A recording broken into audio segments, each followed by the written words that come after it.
This program is presented by University of California Television. Like what you learn? Visit our website or follow us on Facebook and Twitter to keep up with the latest UCTV programs. Also, make sure to check out and subscribe to our YouTube original channel, UCTV Prime, available only on YouTube.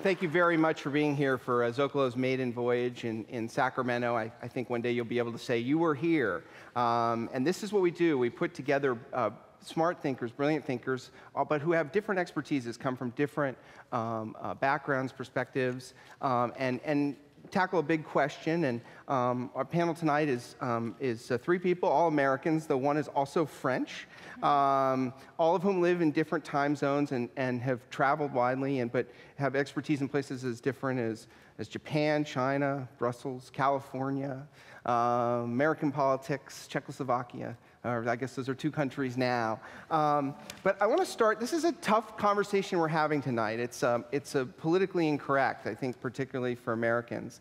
In 1926, a 22-year-old foreign student, Chinese student in Moscow, who had arrived after spending some time studying and working in France, wrote a class paper that said, "Centralized power flows from the top down and is absolutely necessary to obey the directions from above. How much democracy can be permitted depends on the changes in the surrounding environment."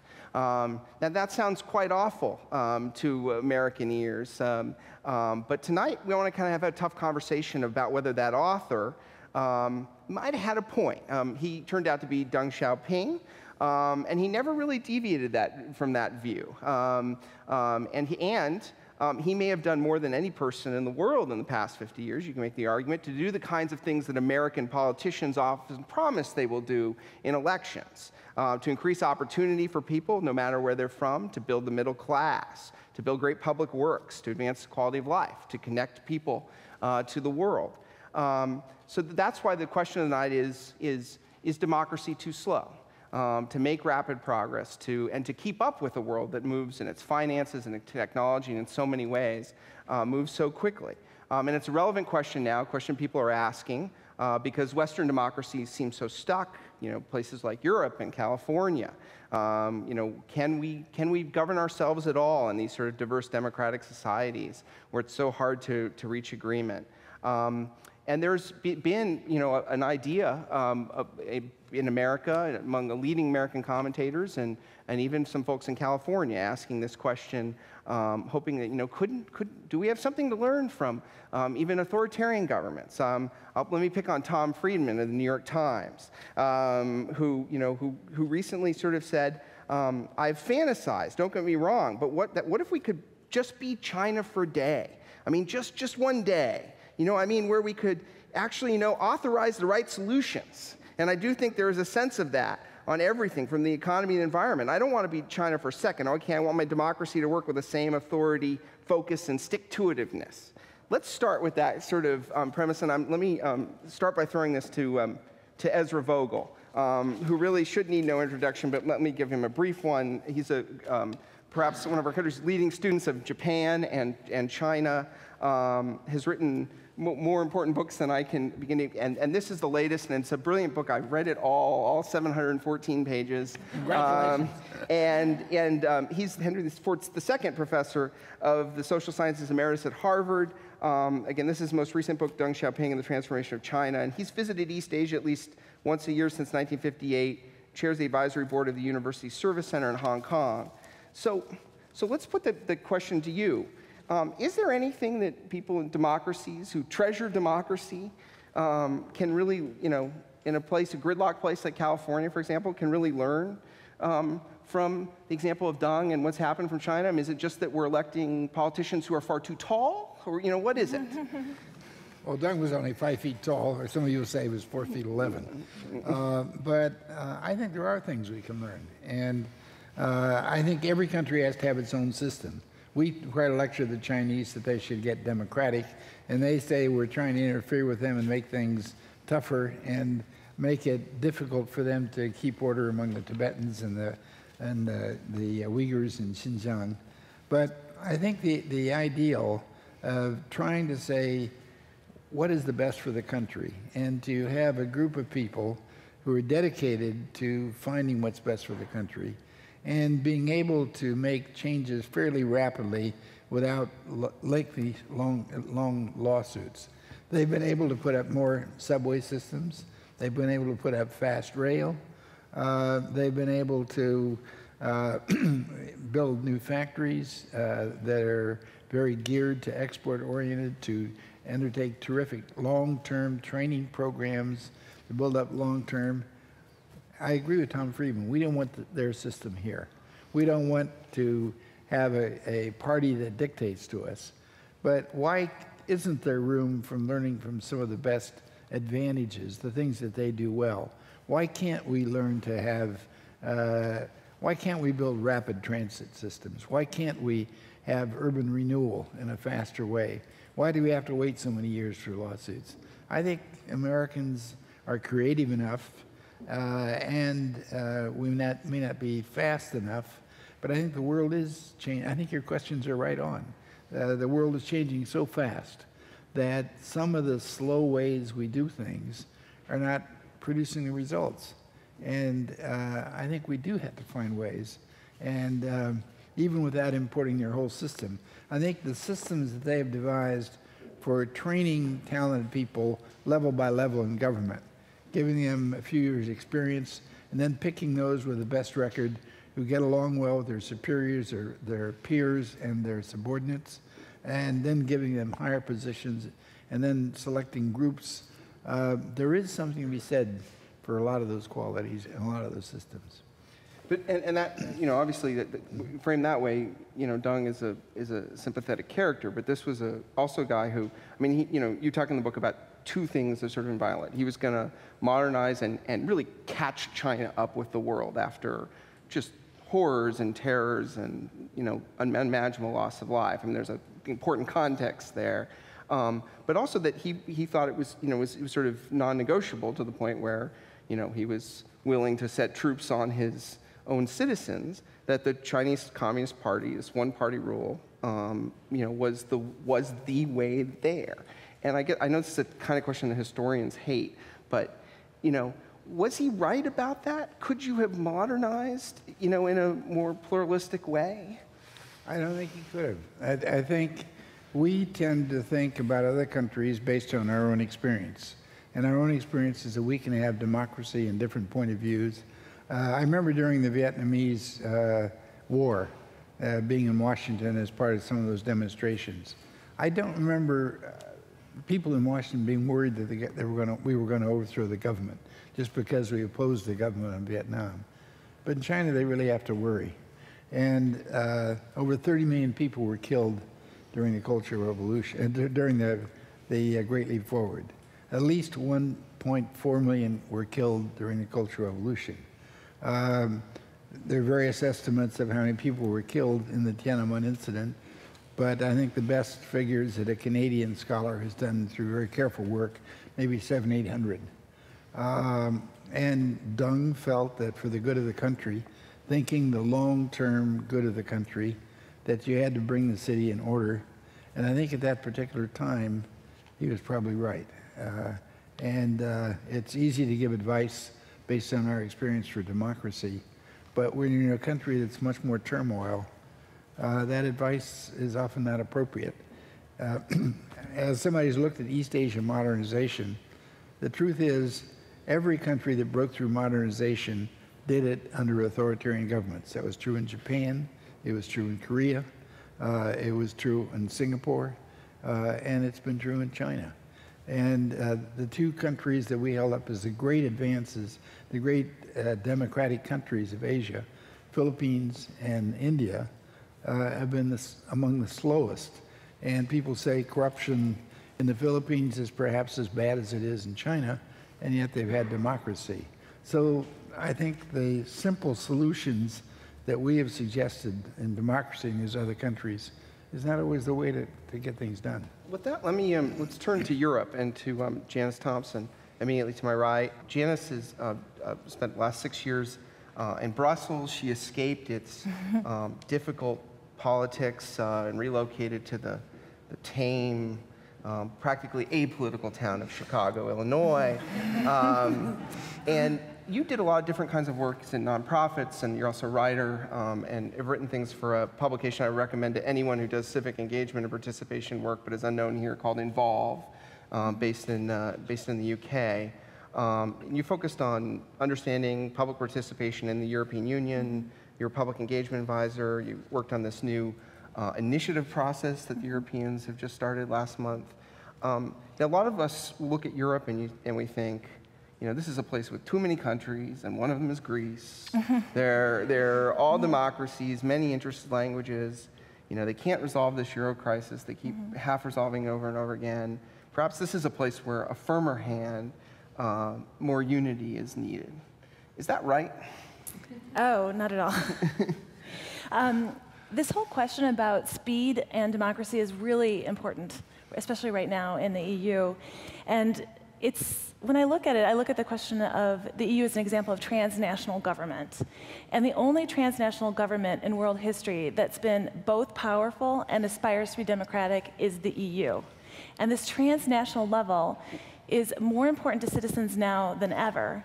Because if you look at business and capital, they're global and borderless. They can move around easily. But citizens are stuck in one place. And most citizens are represented by a national or local or regional government. So it's really easy for businesses to pit country versus country in order to get more friendly legislation. So if citizens' interests are to be defended, national governments really need to bond together in a way that's very democratic. And the EU has really been a test case as to whether this is possible and what the results will be. And the results actually have been quite mixed. But in general, where the EU has used democratic decision-making, the end results, the end laws, are much more protective of citizen interests and environmental interests than anything that has come out of any sort of international organization or treaty using diplomatic methods.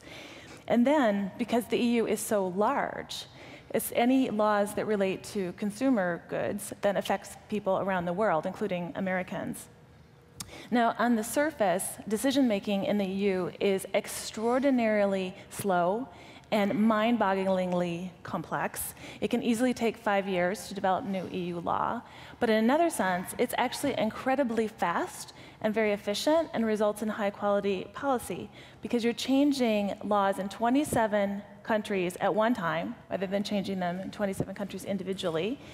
And also, the country that's least advanced in a policy area benefits from the knowledge of a country that's more advanced. So the overall average quality is much better.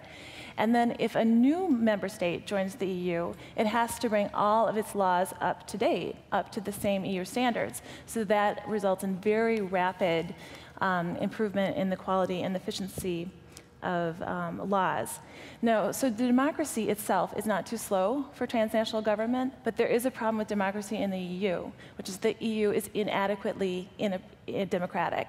The democratization, the process of making the EU democratic, has been very slow. It's been related to the degree of integration, and this is what's causing the big problems right now. It's left the EU very vulnerable to the financial crisis. So you hear things like the Euro crisis, that the EU democracy is too slow, and that some aspects of democracy need to be put aside for a while to save the euro. And that's both incredibly misleading and also very dangerous. And it's misleading in the sense that there's actually two different ways that decisions are made in the EU. There's the regular legislative procedure that is relatively transparent and democratic. It's where the directly elected European Parliament decides with the Council, which represents the member state governments. And there's another method, which is intergovernmental, which is not very transparent, and it's not very democratic in the sense that the European Parliament doesn't have much say. And the policies that needed to be changed to defend the euro are within this intergovernmental area. So it's not that EU democracy is too slow. The EU didn't have the democratic infrastructure to solve these euro problems. And this is where it becomes very dangerous, and this is very important, is when you look at the role of the citizen in the EU, what citizens know and what they can influence. And most EU citizens have no idea how the EU functions. It is this giant black box that sits somewhere in Brussels or in Strasbourg that policy somehow comes out of. Most citizens think the European Parliament is the most powerful institution, when in fact it's the Council. And this is really interesting thinking about China, in that it's been in the interest of the national leaders to keep people in the dark. In the very beginning of the European Economic Community, this was justified. It was a very risky enterprise. It could be derailed very easily. But what happened is it then became very convenient for the national leaders to keep the citizens in the dark, which allowed them to just blame Brussels for imposing policies that they, in fact, approved. Now, even if you do know what's going on in the EU, there's very few opportunities for the citizens to influence what's happening. And we know in other contexts that if citizens have a chance of impacting policy, even if they don't actually use it, they're more likely to support the final policy, even if they don't agree with it. So if they're excluded from the process, that creates even more problems. And so you see right now in the EU, these austerity measures being imposed in very undemocratic ways are overshadowing all the good policy that has come out of more democratic processes. And what the citizens can do is they can vote. They can vote in national elections, and they can vote for members of the European Parliament. And you see the rise all over Europe of extreme right-wing parties and extreme left-wing parties that are either overtly anti-EU or have a very different vision for the EU. And at the same time, ironically, European elites are saying now's the time for complete political integration with more democratization, but there's no grassroots citizens movements to back that up, because citizens have been kept. Democratization means real European elections where you vote European-wide on questions or candidates rather than just in your nation for people to go there. Well, there's lots of aspects to improving the democratization of the EU. One of the big weaknesses is the European Commission, which is basically the executive branch, which has the sole right of initiative. They set the agenda, is not elected. It's not elected, it's not accountable. So one of the first big democratic changes would be a directly elected Commission president. Also, European elections are not run on European issues, and there was actually recently a proposal to change the way the elections are run to create transnational party lists. So you have different parties that could compete one versus another for an image on a different vision of Europe. And that was completely defeated in the European Parliament. And there's a lot more that can happen, but well, we're going to get more to it, but that's an interesting perspective of, there's maybe more democracy needed with the Commission. Let's bring this home to reality. California, San Francisco.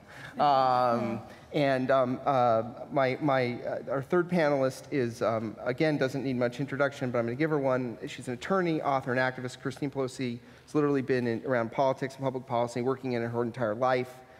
She serves as board member for the Young Democrats for America. She conducts these incredible leadership boot camps for candidates and nonprofits, not just across the country in 30 states, but actually in a couple of foreign countries in Eastern Europe. She teaches the Public Service Leadership Boot Camp for UC Berkeley Extension in San Francisco, and this is actually her second book, right? There's this Campaign Boot Camp, and this Campaign Boot Camp 2.0. If you're thinking of running for office, have your head examined. If the examination is okay, buy this book. So let's push this question in your book, and to respond to these folks. You give some. You're talking about the beehive model of politics, all these different, sort of networks, and this is almost a social network, method of politics. And you advise people who are running for office, quote, "There are no more filters or layers that buffer them from public opinion. Today's leaders have to adapt to this new reality. Prepare to lose control and listen to the wisdom of crowds." Now, from the Deng Xiaoping perspective, isn't that the problem? How does that get us anywhere? Listening to the wisdom of the crowds. Isn't the crowd in conflict in ways that is precisely make it so hard to govern? Thank you for the question, and thank you, Zocalo and Cal Humanities.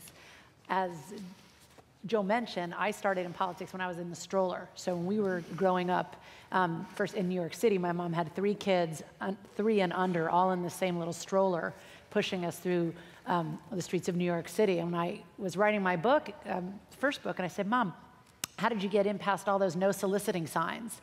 And she said, who was going to refuse a woman with 3 babies in a stroller? So we knew she was driven, but we never would have imagined 40 years ago that she would 40 years later become the first woman Speaker of the House of Representatives. 3,000 miles away, 40 years later. And the answer is that politics isn't the great leap to power, not in American democracy. You can't just be picked by the party and groomed and get there. It's about the steps that you take with your neighbors along the way. Now, the reason I have my device here is when my mom was born, she was born in Baltimore. I don't know if you've ever heard of the Huns of Baltimore, but they all have beehives. And so that was the 20th century. They all had the beehive. It was a hairdo. Now the beehive is the social model that Joe mentioned. A BlackBerry was a fruit. Now it's a tool for change. It's a tool for the wisdom of crowds. And in politics, when you look at American politics, you look at most nonprofits, about 80% of your volunteer workforce is going to be over 65 or under 30. So when you think about your volunteers, right? Because everybody else is presumably working. And so, therefore, you have to figure out a way to bring those cultures together. Now, I don't think there's anything wrong with American democracy that can't be cured by more democracy, by taking money out of politics, repealing Citizens United, when I say special interest money that can completely weigh down the scales. We're here in the Crocker Museum. Well, the Crockers in their day were the Kochs and the Kennedys of yesteryear. And if you read about the associates who built the railroads and the forced labor, Chinese labor, as a matter of fact, the forced labor that built the railroads, there was a way to get things done. It wasn't very democratic, but it got done. Slave labor, one man, one vote, one white man, one vote. Very little room for individual freedom, very little room for what we think of as democracy. So though we had an American republic with a beautiful call to service from our founders, we didn't have a practicing democracy until, I would argue, closer to the 20th and 21st centuries. So when you look at the Crockers of today, you can really take 2 choices. You can go the Koch route or the Kennedy route. The Koch brothers route, where you are basically working as the men behind the curtain, who are funding various and sundry activities that are being played out by others, or the Kennedy route, where you're the men and women in front of the curtain, running for office or working in a nonprofit setting like Kerry Kennedy's doing with the RFK Center, sticking up for human rights, including in China. And that's the one missing thread, is the value of the individual. If you look at what's happening with the Chen case, that exploded just as we were preparing our remarks and presentations for today, where you have a dissident in China who manages somehow to get into the US embassy, and all of a sudden, all over Twitter, we know what happened. We have to say it in certain ways because you can't say things like his name on Twitter in China without getting in deep trouble. And of course, you even have very pro-choice liberal Americans standing up for him, even though what he's fighting against is forced abortion. So it's a very interesting, eclectic, democratic group of supporters behind this man who are trying to find a solution for him. That wouldn't be possible without the technology, the new BlackBerry, and the new beehive. So I think when we look at democracy and we look at the power of the individual, the best parts about American democracy are, as was mentioned in the Europe context, everybody does get a vote. You do have an opportunity to get out and vote. You do have an opportunity to get out and run. You do have an opportunity now to form coalitions and make change. We're on the verge of our 4th straight change election. In 2005, when we started doing candidate boot camps, we were looking for 45 people to help run for office. I was working with AFSCME, a public service labor union, and we were saying, Washington will try to find 15 Republicans to fire so the Democrats can win the House, but we're going to look to 45 people to hire, mostly people who are not from politics. So I'm sort of a cultural interpreter, sort of a child of people in politics who can translate that alphabet soup, that strange activity of going to the Safeway on the Saturday mornings and standing outside to register voters rather than going inside to shop, and say, this is what drives people who are active in public policy. This is why it's important to believe in what you're doing. And only American democracy allows someone like a Barack Obama, the son of a Kansan and a Kenyan, to make his way, find himself, and really burst on the national scene and become president of the United States. I don't think that could happen absent a democracy. I don't think it could happen anywhere but in America. Let me I want to follow up on that and ask you both to sort of get into what you do in training and something that Ezra mentioned about the sort of the meritocracy of the Chinese system. Now, I mean, please don't take this because I am from Los Angeles, and this is a compliment, not an insult to the city of San Francisco. But you know, San Francisco punches in California politics much higher than its weight. You know, I mean, look at the Bay Area. I mean, look at where our governor's from, our lieutenant governor's from, our attorney general's from. Look at the backgrounds of our United States senators, look, your mom, and you ask, why is San Francisco producing way more than its share of leaders compared to, my hometown?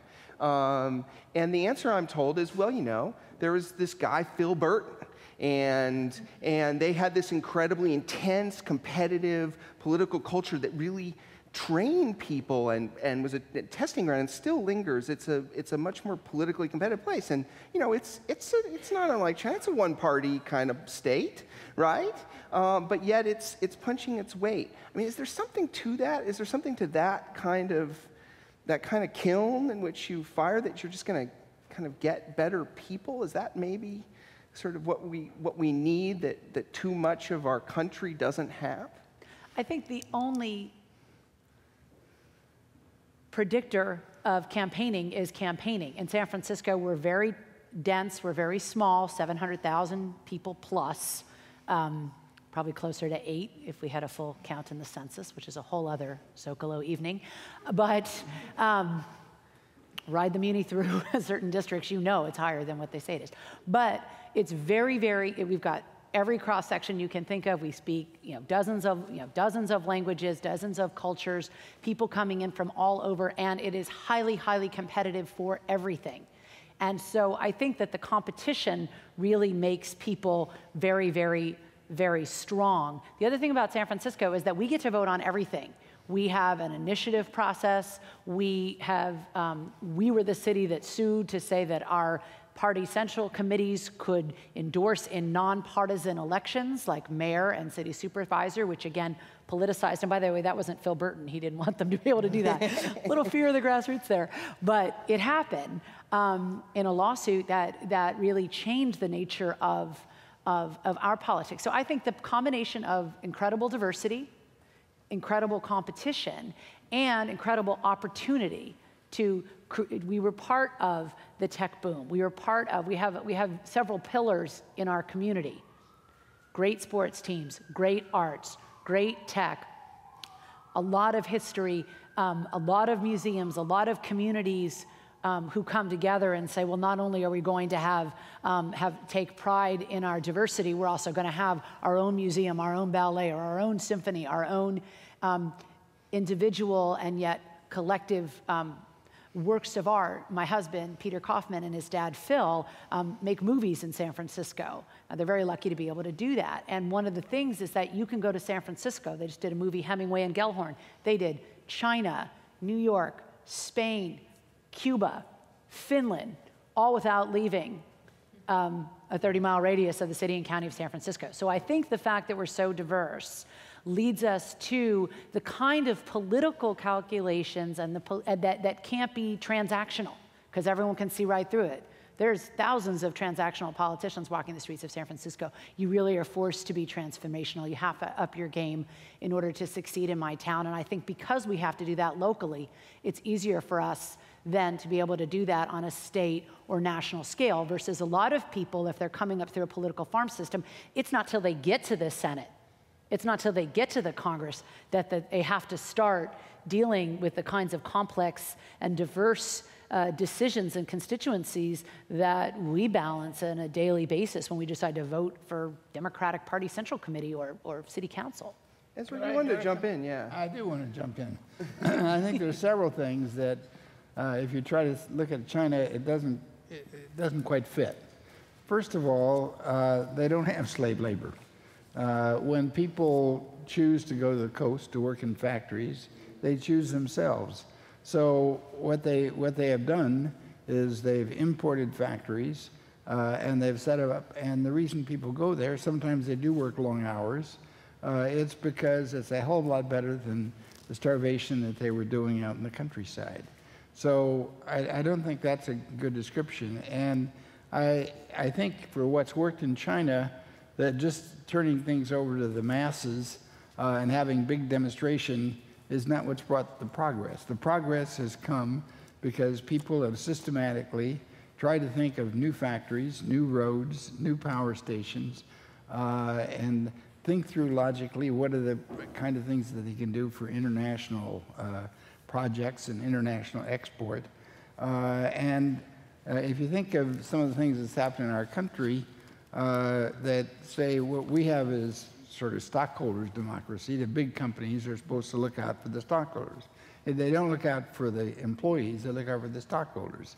So the question is making money rather than looking out for the lives of the people who work in those companies. And I think that in Japan, very often we say those dumb companies, they're barely making money, they're not profitable, and they're keeping on their old employees. I don't think that's a disaster. I think that there are a lot of things that we could do better that would be more humane, more for the working people, and in the long run would represent the interests of more people than the way things turn out in this country. Look what's happened, in sort of the Wall Street, the kind of things that have happened, the indecent salaries that have been paid to people while other people are being laid off. It seems to me there's something wrong with that system. So let me throw for the whole panel a question out.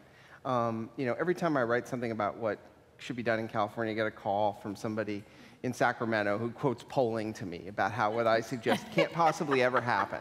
So let me throw a poll at the room full of Sacramentans, a little bit of revenge. The Pew Research Center in 2011 asked citizens of countries around the world whether they were satisfied with the direction that their country was going in. The European countries were tended to be in the middle, around 50. The United States, 21%. And by far the leader, by more than 20 points over anybody else, was the Chinese at 85%. Do we not like democracy or what it gives us? The folks with the authoritarian regime seem to have a government with, much greater authentic popular support. How do we reckon with that? I would question some of those polls. I think one has to acknowledge that. But I think it is generally true that if the Chinese looking what's happened in the last 20 years, and they say, have your opportunities improved? Are you living a better life? Are you more hopeful about your children? They've delivered. And I think there is a very considerable truth to that. And I think they've found, I wouldn't argue that every centralized authority could do that, but the particular authority that they have has basically brought good for more people than it's brought problems. You want to tackle that? Yeah, I have a response to that. Citizens have changed a lot. People have changed a lot over time, and I think the Chinese are starting from a different place than people in Europe or other affluent democracies. Look in Europeans, a lot of Europeans are actually very well educated, as well as Americans, very individualistic and very demanding. So they have very high expectations, and they're also very distrustful of their politicians. So it's harder for politicians to meet the high demands of modern citizens in affluent countries than in a country like China. So you have to really look at who are the citizens and where have they come from and where are they now. I also think you have to look at people's comfort level with their own hypocrisies. I mean, every time the field poll, PPIC does a poll out in California, will say we want services and we don't want to raise taxes to pay for them. And voters are relatively comfortable with that hypocrisy within ourselves, because we keep saying, I say we collectively, majority of people continue to say that. I think that there are a couple of things, though, stepping back, that you could do, and you could probably only do through a democratic movement to change that. For example, I was giving a talk at UC Berkeley, and a couple of the kids were walking in my car, and they said, we're going to graduate with $100,000 in loan debt. Public university. I said, well, what are you taking, and how long are you planning on being here? And they said, 4 years. $100,000. So something is wrong when a public education, the backbone of our country, the backbone of our competitiveness with China, is literally bankrupting families. What you could do is say, well, if we had $1 billion bailout and $1 billion Economic Recovery Act, why don't you have a system where you'd have $1 trillion loan forgiveness, but make everybody work?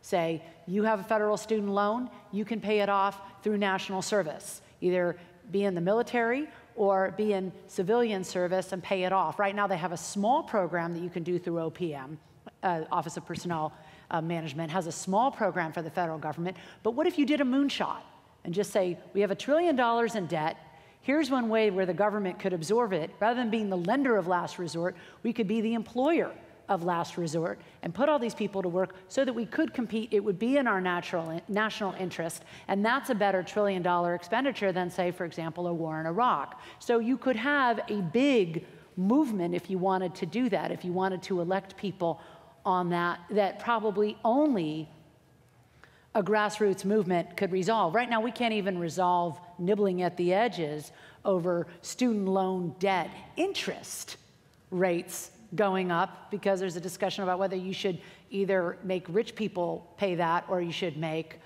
you should raid Obamacare and health preventive services in order to pay that, and that's over just $6 billion, never mind the whole trillion. So I think you have to think in big ways, and a democracy would allow you to do that.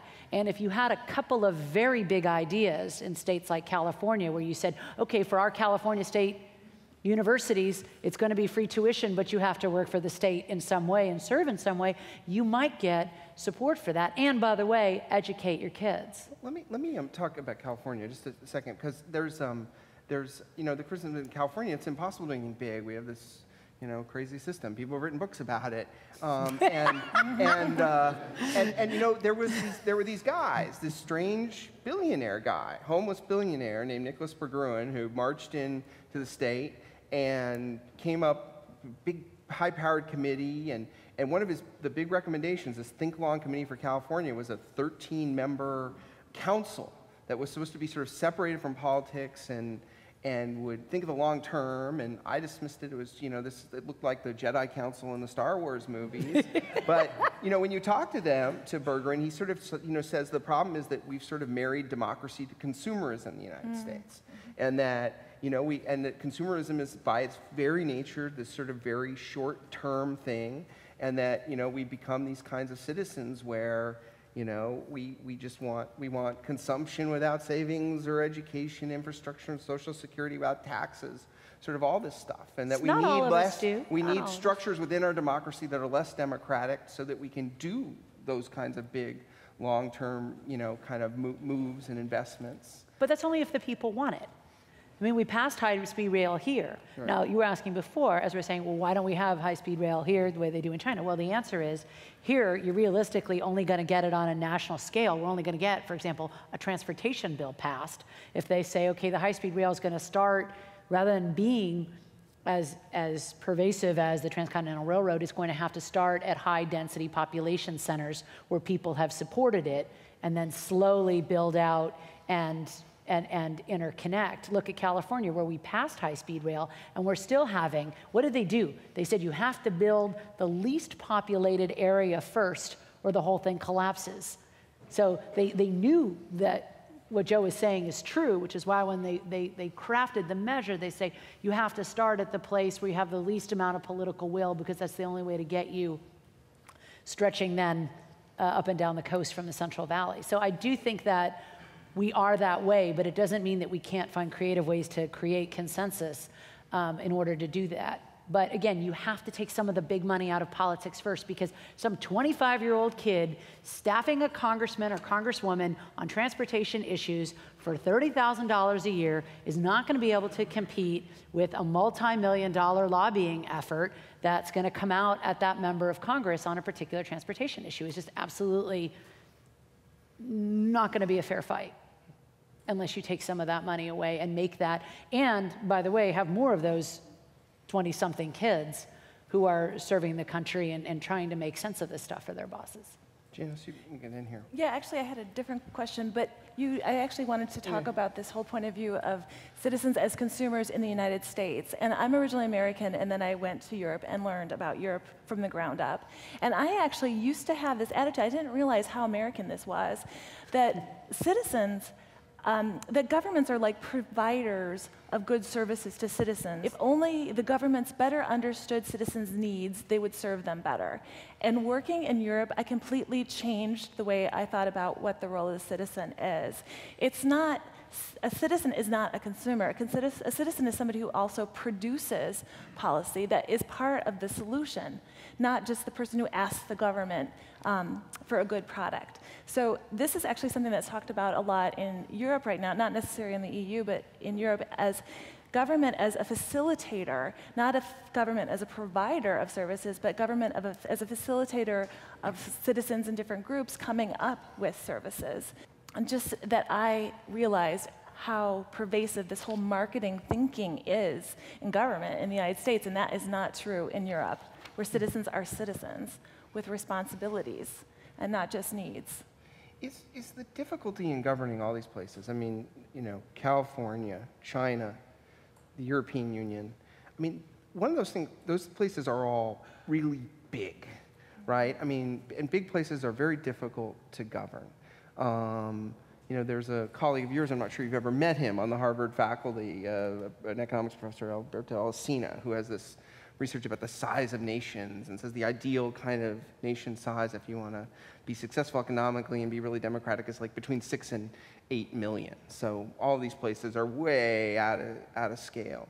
Is that an issue? Is it possible? Is it too hard to govern both effectively and democratically in a place that's really big? I mean, the United States is 300 million now. We were 76 million a century ago, and we, you know, is that sort of a factor that we're missing? Seems to me we have to have a change of consciousness. I mean, something like the HighSpeed Rail. You know, say in Massachusetts, Mike Dukakis has been talking about this for 50 years. That's right. And hasn't got it done. And I think it's that somehow the people don't realize that to do some things that are really going to benefit everybody, we're going to have to figure out a way and work together to do it. And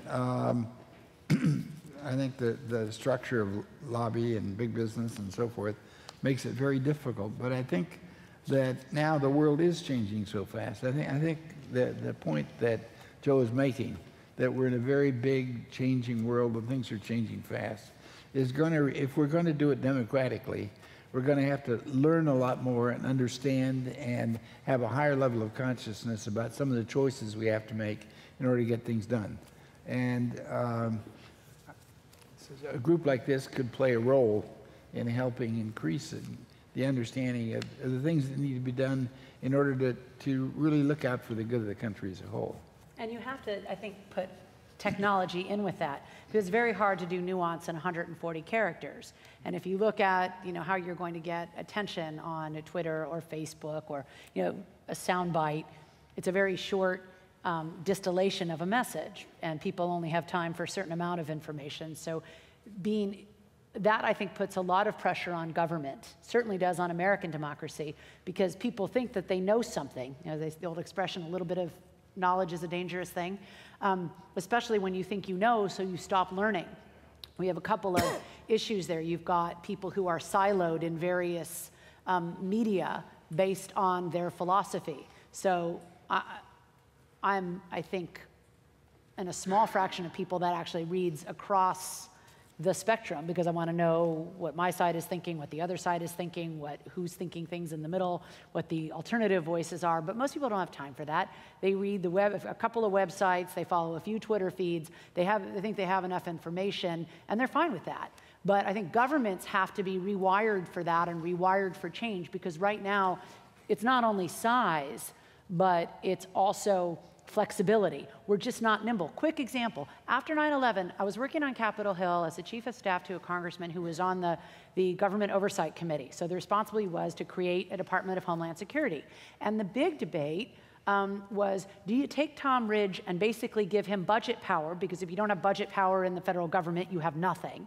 You give him budget power over other agencies, but basically make it a very nimble, yet cabinet level, budget powerful position. Or do you do what they ended up doing, which is to take 22 different agencies with different cultures and merge them all together and give them a common mission? Now, my argument would be is that the war on terror would have been fought a lot differently if it had been built the first way. And if you look at the war on cyber terrorism now, it's being built much more like that smaller, nimbler model.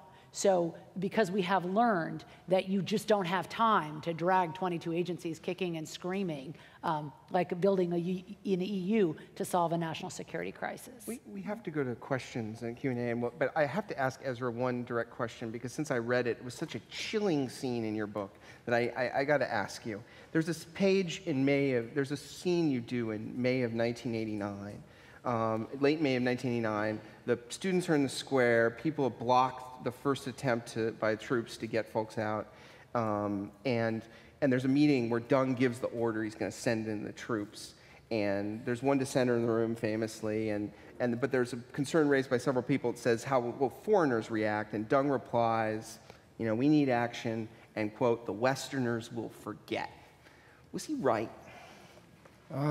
We imposed sanctions, and he said at the time, our market is so big, foreign businessmen will want to come back, and they'll convince their own governments within several years that they'll need to come back into the Chinese market. And I think he turned out basically to be right.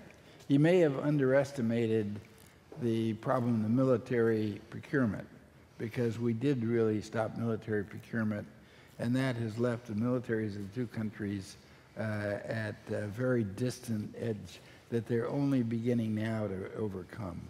But I think he was right. I mean, we did want to get back into their market, and within a few years, we forgot about the sanctions, and it turned out that he had a longer perspective on history than we did at the time. Thank you. What do you think Americans or democracies to work have to want, and have to be able to inspire people who live in those democracies to be willing to share the cost of and the production of? And we certainly saw this in the healthcare debate. My favorite sign was the one that said, "Get your government hands off my Medicare." And so it is a fallacy that it's a smaller government, actually, because during the time, that the Norquist pledging was going on, we're not going to pledge to have any new spending. They had plenty of unpaid for tax cut spending. So government is large, it's just a matter of what you happen to be getting. I think that there's a couple of things. If you're in a completely autocratic society or a completely corporate society, you do have those decisions that are being made for you about healthcare. You just get a certain amount, and then that's all you get. You don't, remember the whole argument about the death panels, and people said, oh, they're going to be government bureaucrats, and other people said, no, we already have them, they're called insurance companies. But both sides were fighting over was this issue of it's all well and good to say that we as a society need to limit end-of-life care, otherwise we're going to bankrupt the system, but no one wants to say that if it's their grandmother. So part of having rights and responsibilities as citizens is to be able, again, as I said before, to be comfortable in that hypocrisy and saying, I realize that actually I would want to be in a situation where if I'm at the end of life and I can justify that care because it might keep me alive or it might help others through science, I want the government to keep paying for that. Well, if that's what we're saying, it's going to be a very, very expensive proposition.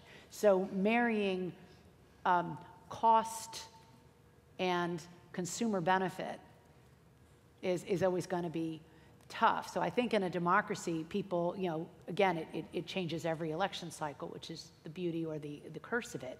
But I do think that people have to be honest about the cost of their choices and upfront with saying, no, actually, I do want that benefit. I do want that Social Security benefit. I do want more health care at the end of my life. And then go out and fight for that. And if you win, then you get it. And if you lose the election, you don't get it. But the deciders are the American people or the republic itself and the elected officials that we choose. You want to get in, Janice? Yeah, I want to say one of the things that citizens really need to know for the democracies to function well is they need to be well informed. They need to know what the facts are. They need to know what's happening, and they need to be able to debate openly these topics.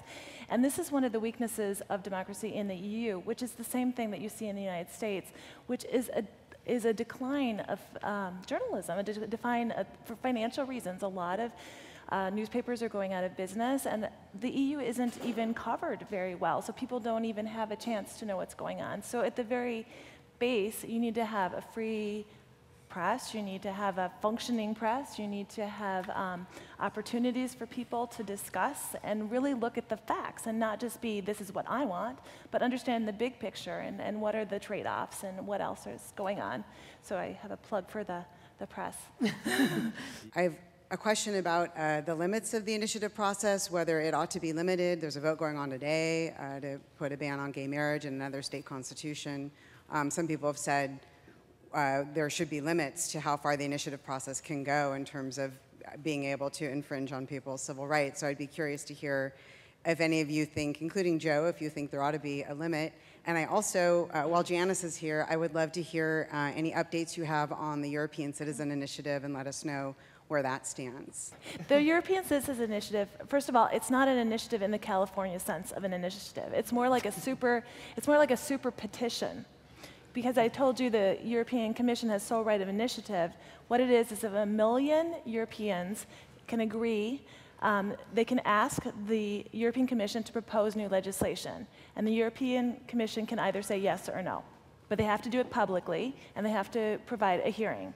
Where it stands right now, it officially entered into effect on, unfortunately, April 1st. It wasn't an April Fool's joke, but it really April 1st.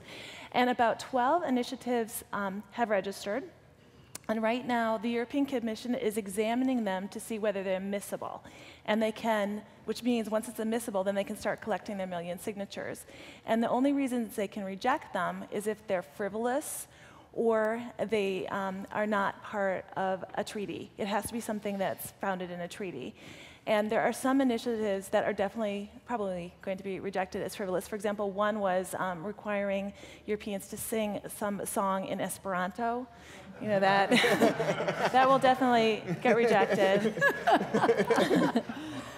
But there are others that might be rejected on treaty grounds that can then be appealed by the European Court of Justice. For example, there's one on making sure water is always public, that it's not privatized.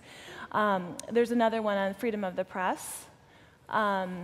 And there's also a couple hot button ones on gay marriage, making sure gay marriage is legal, and banning abortion. So those are going to be really interesting to see now what the Commission does, and if there are challenges in the European Court of Justice. And then they'll all have, whatever's registered, a whole year to collect their 1 million signatures. And now we'll have to see if any of them are able to collect 1 million signatures, and then afterwards how the European Commission reacts, if they actually are going to propose legislation or not.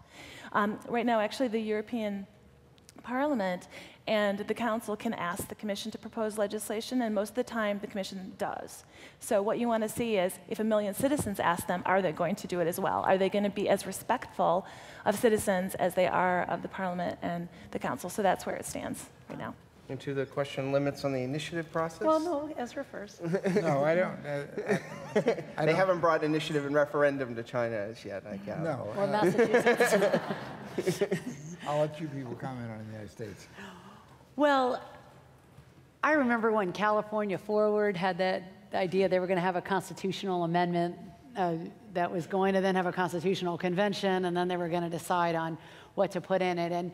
And going back to our first questioner, I would answer the last questioner the same way, which is I would love to ban initiatives, but then again, I don't trust what's happening in Sacramento. I would like to have a little extra veto power just in case. I'll give you an example. Why is it in California we can't even have banning of dual tracking, where a bank can foreclose on your home even while you're paying it off? So they put you on a dual track of foreclosure and your repayment. That's ridiculous. I would love to have a ballot measure up to try to defeat the banks on that, because it seems that they apparently own the legislature lock, stock, and barrel. Now that's ridiculous. And I say, as a Democrat, it's a Democratic legislature, but that's absurd. So yeah, I sure want a ballot measure about that. I look at ballot measures and I say, you have to give me a reason.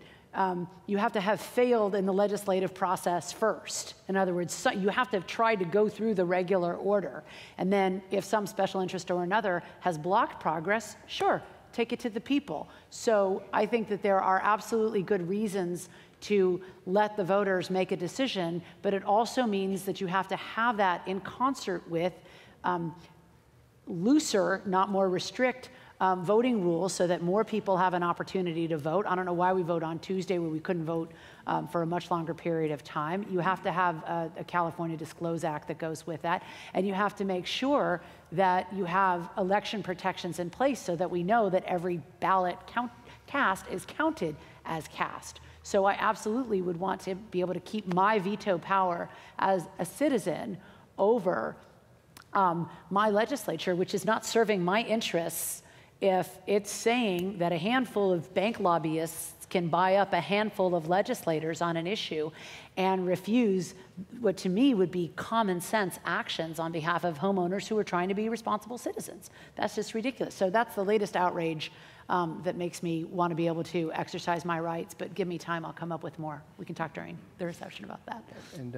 And a very brief answer, since you asked me, we need a much more flexible process. Deng Xiaoping believed in flexibility. Try it. If it works, let it spread.